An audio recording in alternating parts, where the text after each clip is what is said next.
Bueno, retomo entonces. Em, Retomo el título y algo más que me interesaba señalar en el título, y es la cuestión de la conjunción, ¿no? Y civilización y barbarie, ¿no? Civilización o barbarie, ¿no? Y quería recuperar precisamente la hipótesis de Piglia al respecto, ¿no? Acá puse una cita del texto de Piglia que tenían para leer, ¿no? Dice: el Facundo viene a establecer una relación imaginaria entre dos universos yuxtapuestos y antagónicos. Los problemas de la forma literaria del libro están concentrados en la I del título. Nadie tiene un sentido tan personal de la conjunción como Sarmiento. Su escritura une lo heterogéneo. El Polisíndeton es el sello de su estilo. En ese punto se concentra la tensión entre política y ficción. La política tiende a que esa I sea leída como una O. La ficción, en cambio, se instala en la conjunción. El libro está escrito en la frontera. Situarse en ese límite es poder representar un mundo desde el otro, poder narrar el pasaje y el cruce. Me interesaba precisamente traer esta cita de Piglia porque me parece interesante esto, ¿no? Pensar lo que hace la política con la dicotomía y lo que hace la literatura, ¿no? La política lo que hace con la dicotomía es convertir esa I en una O, ¿no? Hace leer civilización o barbarie. Y de hecho uno diría que el Sarmiento político incluso funciona de esa manera. Es decir, como gobernador de San Juan va a actuar de esa manera, como presidente va a actuar de esa manera, reprimiendo, incluso siendo como responsable del asesinato de un caudillo como por ejemplo el Chacho, Peñalosa, o reprimiendo cuando es presidente, digamos, ¿no? Al uno de los últimos caudillos federales, López Jordán, ¿sí? Uno diría que como político, en él también es ahí se convierte en una O. Ahora como escritor, esta es la idea de Piglia, ¿no? Como escritor, eh, la literatura y la ficción, ¿sí? Le permiten como trabajar en la frontera, no con la disyunción, ¿no? Civilización o barbarie, sino precisamente estar atento al modo en que se entrecruza la civilización y la barbarie, se interpenetran, ¿sí? Se violentan, se pasan uno al bando del otro, ¿no? La literatura, ¿sí? Explotaría esa I del título, civilización y barbarie. Y en ese sentido quería recordar algo que se propone en el capítulo 2, ¿no? Originalidad y caracteres argentinos, y que es los primeros párrafos de ese capítulo 2, y es la idea de que si bien este territorio que tiene que ver con un territorio, ¿no? El territorio que Sarmiento describe y construye como espacio nacional desde el capítulo 1, ¿no? Este territorio que es inmenso, extenso, en el que el problema es la extensión, y una extensión que dificulta cualquier tipo de asociación y de sociabilidad.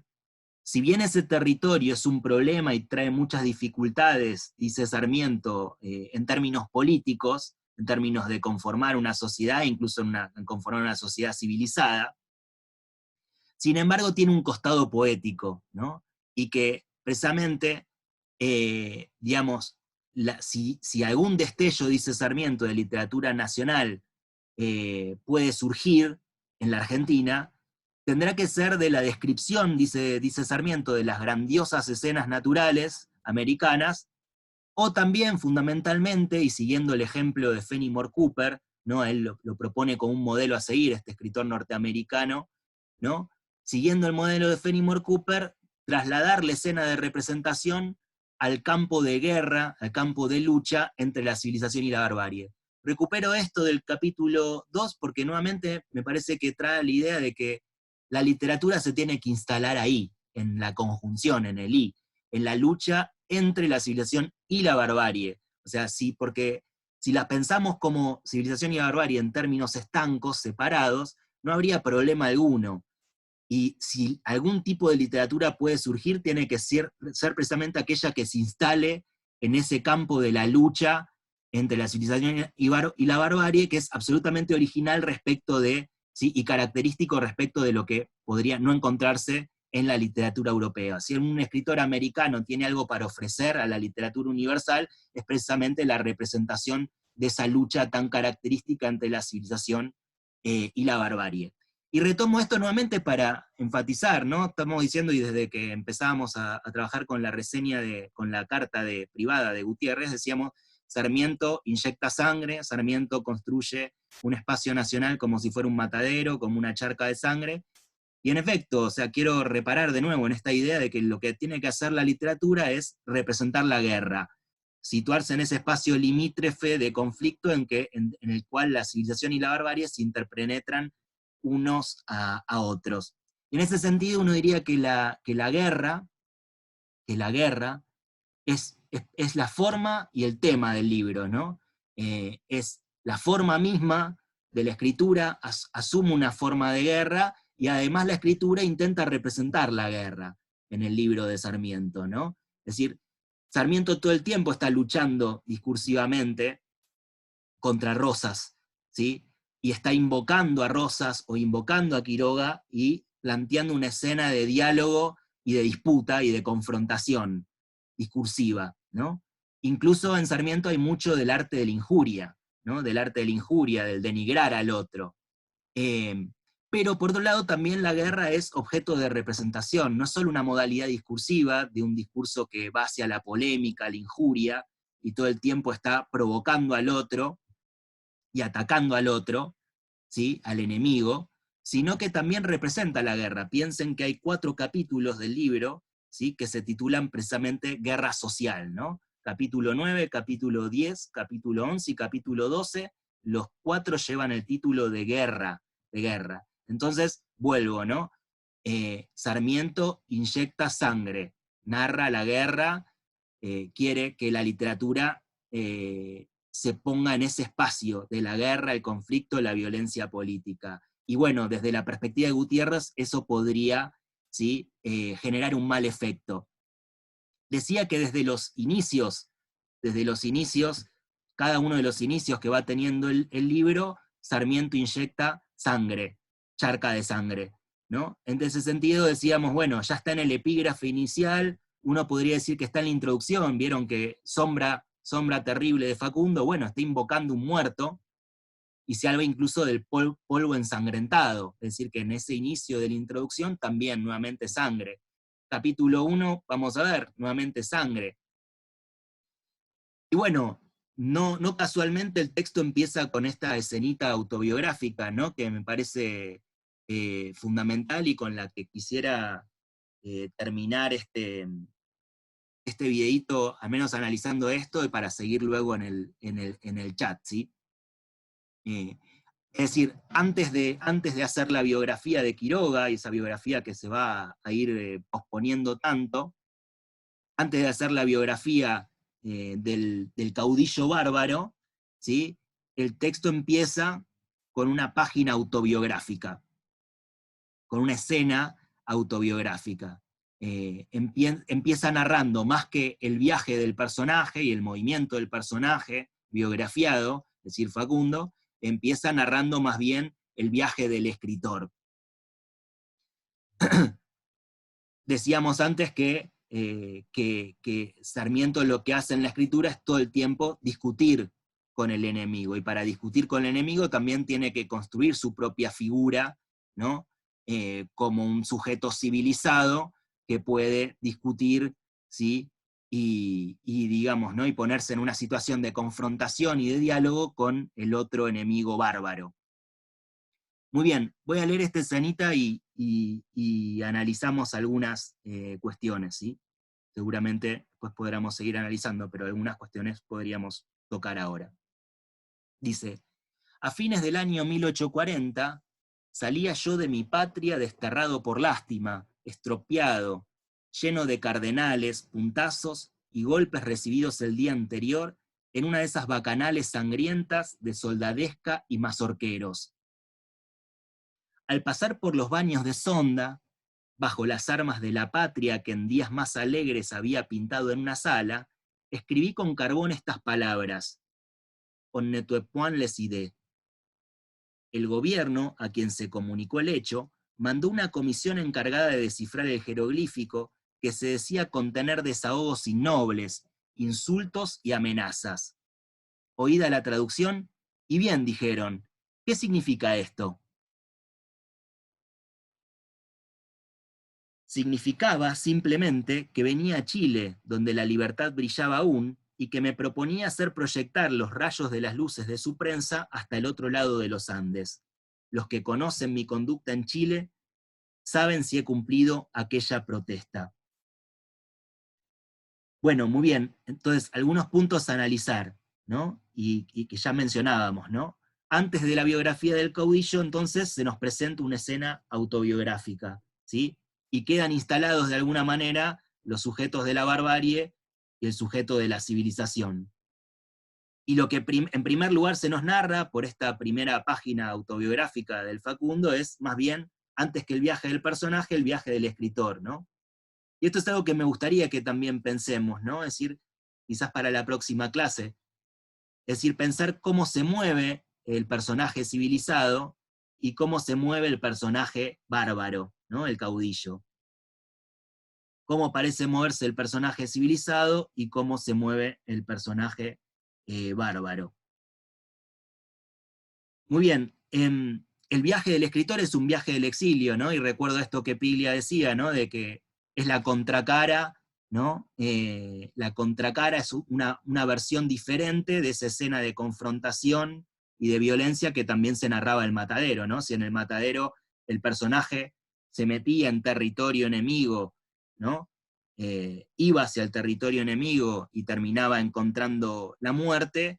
Esta otra versión del conflicto y de esa escena inicial de conflicto y violencia, más bien narra un viaje de exilio, ¿no? El sujeto, ¿sí?, logra zafar de la violencia del cuerpo y logra escapar hacia el exilio. En ese sentido, para Piglia, esta era la versión triunfal, ¿no?, y paródica de esa versión pesadillesca que más bien se podía encontrar en el Matadero. Entonces, el viaje del escritor como viaje al exilio, subrayo algunas cuestiones, ¿no? Me interesa esto de las bacanales sangrientas de soldadesca y mazorqueros, ¿no? De eso un poco se zafa este sujeto autobiográfico, ¿no? Se zafa de la violencia, de los golpes, ¿sí? Sale con el cuerpo marcado de esas bacanales sangrientas de soldadesca y mazorqueras, ¿no? Subrayo lo de bacanales, ¿no? La fiesta. O sea, hay una mezcla ahí en ese enunciado, en ese sintagma, de fiesta y tortura, ¿no? De esta soldadesca, de estos mazorqueros que se divierten torturando, ¿no? Y violentando el cuerpo del otro. Y esa situación nos tiene que hacer a recordar, sin duda, al Matadero, donde, en efecto, los matarifes federales, ¿no? La gente del Matadero tortura y se divierte con el unitario, ¿no?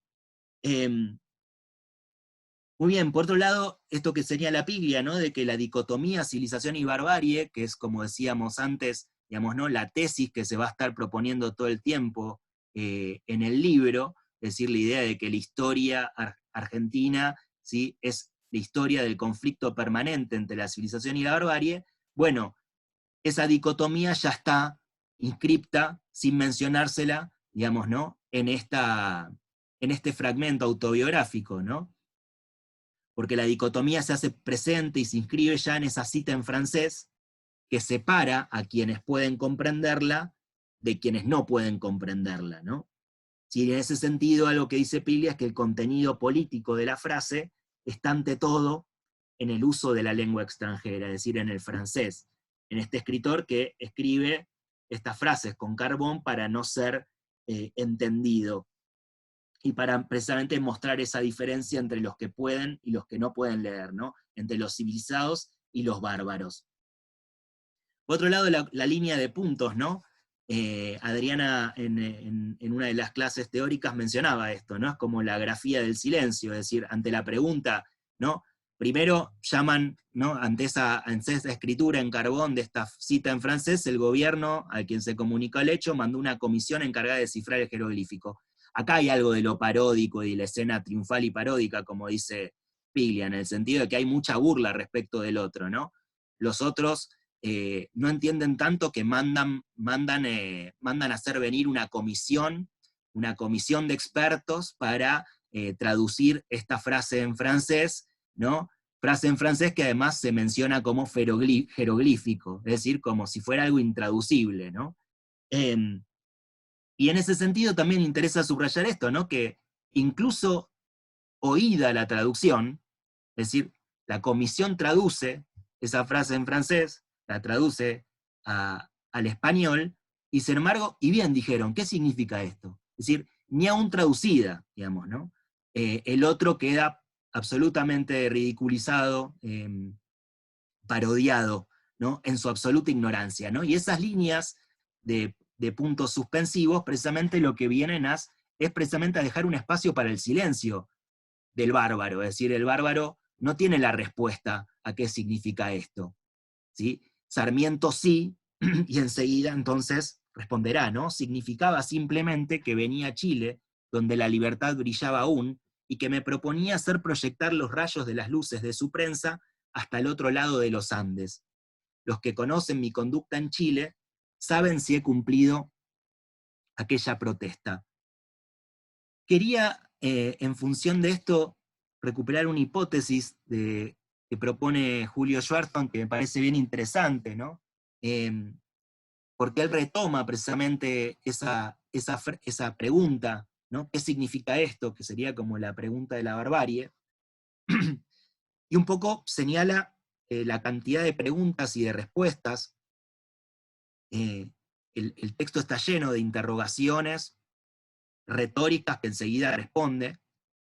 Pero esa preguntita, ¿qué significa esto?, aparece al menos 2 veces, y aparece precisamente en esta escena autobiográfica inicial, ¿qué significa esto?, la pregunta de los bárbaros ante esa cita en francés, y también aparece cuando Facundo finalmente está por morir, en el capítulo 13, Barrancayaco, y se asoma de la galera en la que lo están emboscando para matarlo, para asesinarlo, y mientras ve cómo sus futuros asesinos están matando a caballos, a todos sus asistentes, ¿no? Sale de la galera, asoma la cabeza y pregunta qué significa esto, ¿no? Entonces Julio lo que de alguna manera propone, esa es la gran pregunta de la barbarie. Voy a leer la cita de Julio, ¿no? Dice algo fundamental. La barbarie no sabe. Por eso, después de que la comisión enviada por el gobierno para descifrar la inscripción en francés que Sarmiento, fugitivo, estampa con carbón, bajo el escudo nacional, ha traducido la pieza, surge la pregunta, ¿qué significa esto?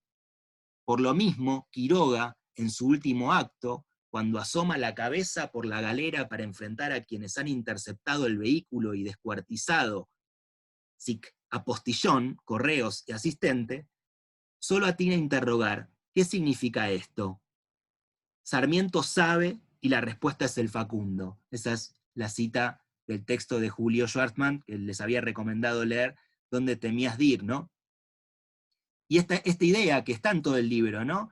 La barbarie